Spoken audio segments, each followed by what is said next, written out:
Bado tuko katika kuziangazia habari za siasa hii leo. Karibu popote pale ambako unatazama taarifa hizi kutoka Bao Media na mhabarishaji official Rosdi.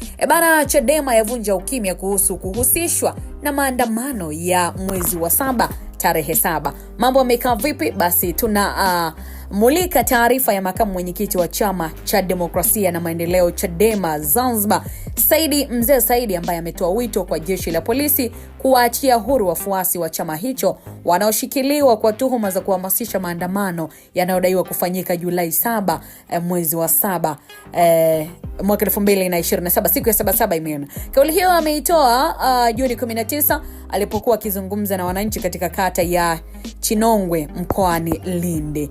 Katika mkutano huo, Said Mzee aliweza kusema kuwa taarifa alizopokea zinaonyesha kuwa makada 6 wa Chadema wamekamatwa wakihusishwa na madai ya kuhamasisha maandamano hayo.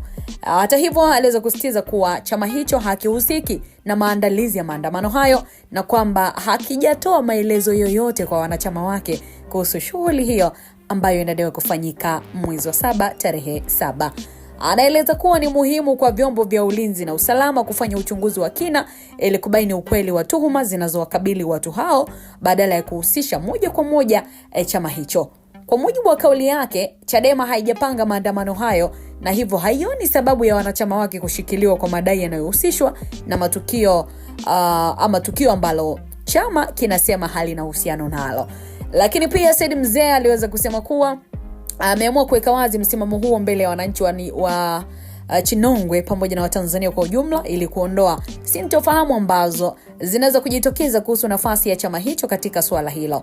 Anasisitiza kuwa Chadema haijatangaza maandamano yoyote ya Julai 7 na kwamba taarifa zinazokihusisha chama hicho hazina msingi kwa mujibu wa msimamo wake.